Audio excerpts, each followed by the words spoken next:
Hello. Next topic is recruitment. ठीक है, last what we did was importance of staffing and process of staffing. ठीक है, so अब next देखते हैं। Next concept is recruitment. Recruitment क्या होता है? It is defined as the process of searching for prospective employees and stimulating them to apply for the job. मतलब companies and organisations क्या करती हैं? They look for the employees through advertisements, web publishing.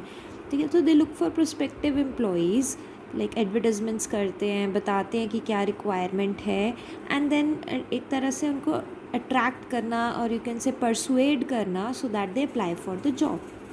So that is recruitment. So what are the different sources of recruitment? There are two sources, internal and external.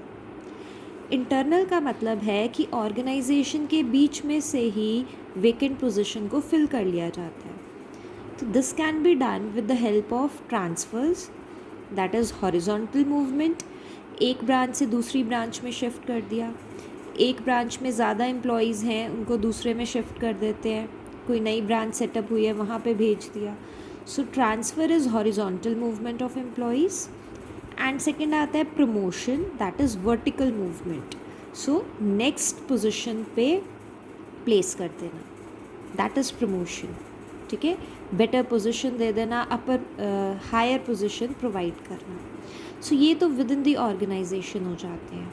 So they are easy to perform, क्योंकि already employee काम कर रहा है organisation में, आपको पता है वो कैसे परफॉर्म कर रहा है, तो आप उसको अकॉर्डिंगली डिफरेंट जगह पे प्लेस कर सकते हो.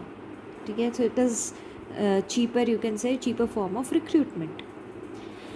वेराज नेक्स्ट आता है एक्सटर्नल सोर्स ऑफ रिक्रूटमेंट, जहाँ पे बाहर से एडवर्टाइजमेंट्स करके या थ्रू डिफरेंट सोर्सेज एम्प्लॉई को हायर किया जाता है.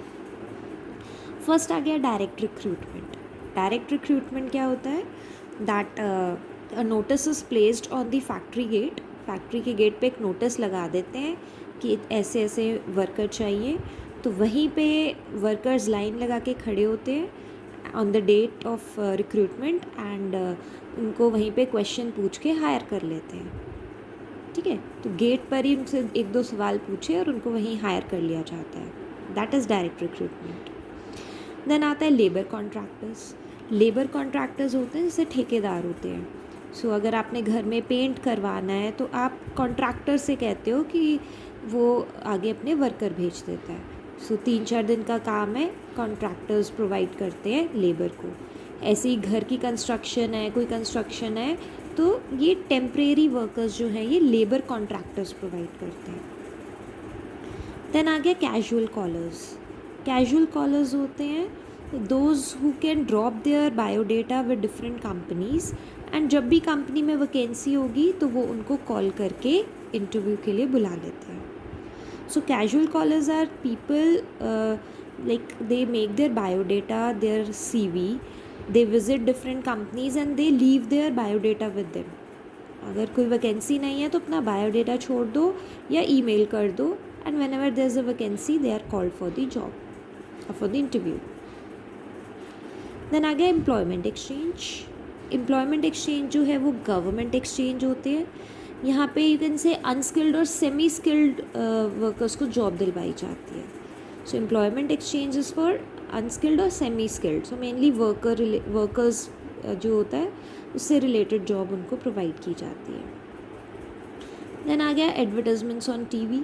टीवी पे एडवर्टाइज़ कर सकते हैं, जो कि बहुत ही रेयर होता है.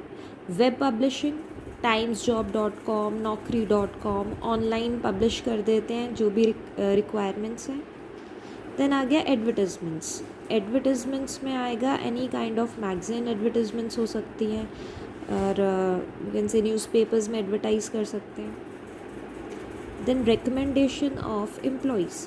सो एग्जिस्टिंग एम्प्लॉयज़ जो हैं they can recommend their relatives और फ्रेंड्स. सो उसके थ्रू भी रिक्रूटमेंट हो सकती है. कुछ कंपनीज़ इस तरह की फैसिलिटी भी देती हैं कि जब भी कोई पोजीशन ओपन अप हो रही है तो they ask their existing employees to recommend someone, that can be their friend और their relatives.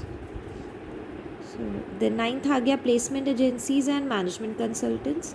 These are private agencies. Private agencies जो employees को hire करती हैं, basically hire करके देती हैं companies के लिए. So employment exchange government exchange है. Placement agencies जो हैं they take certain commission from you as well as from the company, and वो आपको जो positions हैं वो आपको provide करवा देते हैं. So they act as a link between company and the prospective employees. So इनके थ्रू आप प्राइवेट यू कैन से एजेंसीज़ के थ्रू भी आप जॉब के लिए अप्लाई कर सकते हो, बिकॉज इनको पता होता है कि कहाँ पे वैकेंसीज़ हैं, एंड लाइक कंपनीज़ भी इन्हीं के थ्रू रिक्रूट कर लेती हैं, बिकॉज जो एम्प्लॉयज़ हैं या you can say prospective employees हैं, people they register themselves with the agencies and फिर इनके थ्रू डायरेक्ट रिक्रूटमेंट हो जाती है. तो जो भी फॉर्मेलिटीज़ होती हैं वो प्लेसमेंट एजेंसीज़ फुलफ़िल कर देती हैं, लाइक बेसिक फॉर्मेलिटीज़ कि whether the person is suitable for the job, match करना एंड एवरीथिंग.